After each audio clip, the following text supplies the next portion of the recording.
முடியாது. எனக்கு ரொம்ப டயர்டா இருக்கு.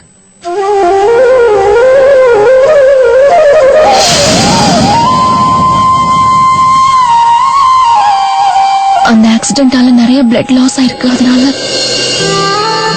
ரொம்ப வலிக்குது.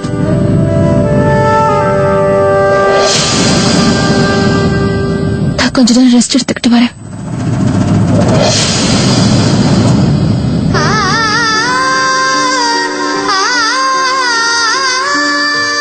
பவி, என்னை ரூம் வரைக்கும் கூட்டிட்டு போறியா?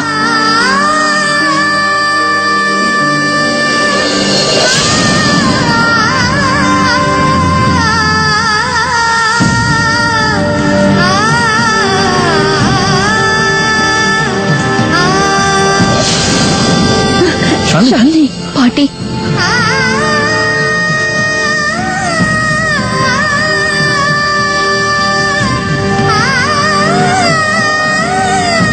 இட்ஸ் ஓகே பாட்டி, நான் நல்லா இருக்கேன்.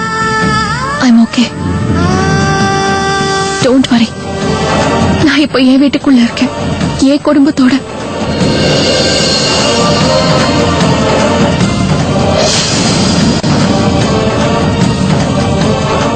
இங்க எனக்கு எதுவும் ஆகாது.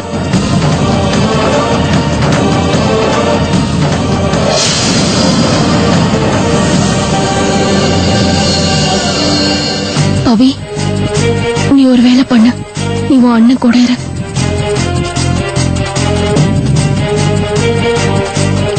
இந்த மாதிரி நேரத்துல ஃபேமிலி சப்போர்ட் இருக்க வேண்டியது ரொம்ப முக்கியம்.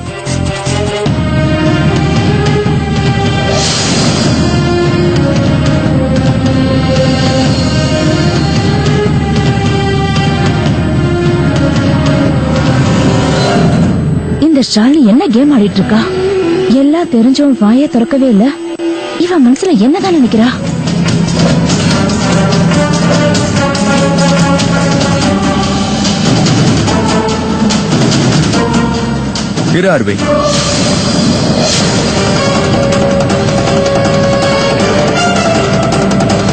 அவளை தயவு செஞ்சு போக. நீ என்ன யோசிக்கிறேன்னு எனக்கு நல்லா தெரியுது. நீ கேட்க போற கேள்விக்கான எல்லா பதிலும் இப்ப என்கிட்ட இருக்கு ஆர்வி.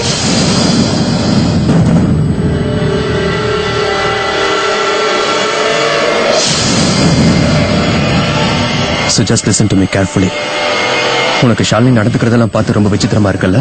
எனக்கு கூட ஆரம்பத்தில் அந்த மாதிரி தான் தோணுச்சு RV. In fact I was shocked. யார் கூட எனக்கு நாளைக்கு கல்யாணம் நடக்கிறதா இருந்துச்சோ அவளுக்கு இன்னைக்கு வரைக்கும் கூட சேர்ந்து வாழன்ற ஆசை மட்டும் தான் இருந்திருக்குன்னு தெரிஞ்சுக்கிட்டேன்.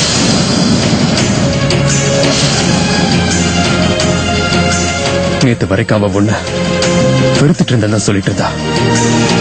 ஆனா அவளுக்கு எப்படி திடீர்னு உன் மேல காதல் வந்துச்சு?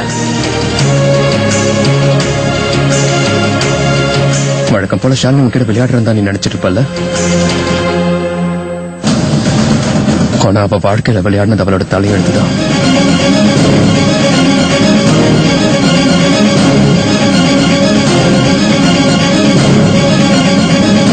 ஷாலினி இப்ப அவளோட ஞாபக சக்தியை இழந்துட்டா.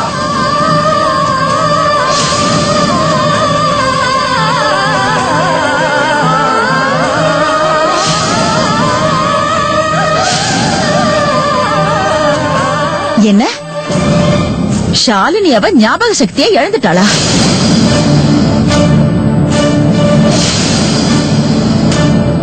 ஆமா ஆண்டி, இன்னைக்கு காலையில தான் ஷாலினிக்கு ஒரு மேஜர் ஆக்சிடென்ட் ஆச்சு.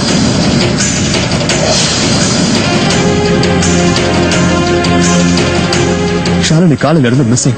நான் ஆர்வியோட கல்யாணத்துக்காக இங்க வந்துட்டு இருக்கும்போது ஷாலினிக்கு சிட்டி அவுட்டர்ல ஆக்சிடென்ட் ஆகி உயிருக்காக போராடிட்டு இருக்கிற விஷயம் எனக்கு தெரிய வந்துச்சு. நான் அங்க போய் சேரும் போது கொற்ற மழையில ரத்த காயத்தோட சுயநினைவு மறந்து அவன் மயங்கி இருந்தா.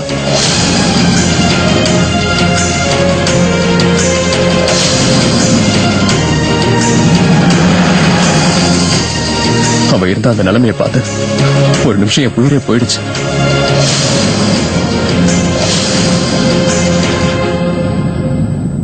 அவளை உடனே ஹாஸ்பிட்டலுக்கு அங்கிருந்து கூட்டிட்டு போனேன். ஒருவேளை நான் மட்டும் சரியான நேரத்தில் அங்க சேர்க்காம இருந்திருந்தா.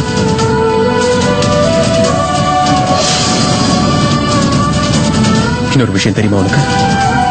அவ கண்ணை திறந்த உடனே அவ வாயில இருந்து வந்த அந்த ஒரே பேர் என்னன்னு தெரியுமா? உன்னோட பேரு. அந்த நேரத்துல எனக்கு எப்படி இருந்திருக்கணும் உன்னால யோசிச்சு கூட பார்த்திருக்க முடியாது. அவகிட்ட நான் பேச ட்ரை பண்ணேன். ஆனா அவ என்கிட்ட சொன்ன ஒரே விஷயம், என் புருஷன் ஆர்வி கிட்ட போனது மட்டும்தான். இதெல்லாம் பார்க்கும்போது எனக்கு ரொம்ப வித்தியாசமா இருந்துச்சு. அங்க இருந்த டாக்டர் தான் என்கிட்ட சொன்னாரு, அவளுக்கு நடந்த அந்த பெரிய ஆக்சிடென்ட்ல அவளுக்கு பார்ஷியல் அம்னீஷியா ஏற்பட்டிருக்கா. பார்ஷியல் அம்னீஷியாவா?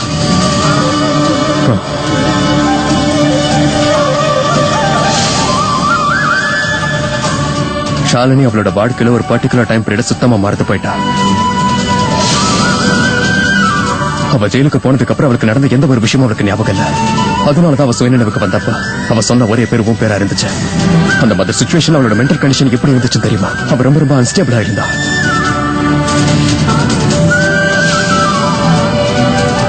அங்க இருந்த டாக்டர் தான் என்கிட்ட சொன்னாரு, அவளை உங்ககிட்ட எப்படியாவது கூட்டிட்டு போக சொல்லி. அவளுக்கு ட்ரீட்மெண்ட் முடிச்சதுக்கு அப்புறம் நான் அவளை இங்க கூட்டிட்டு வந்துட்டேன்.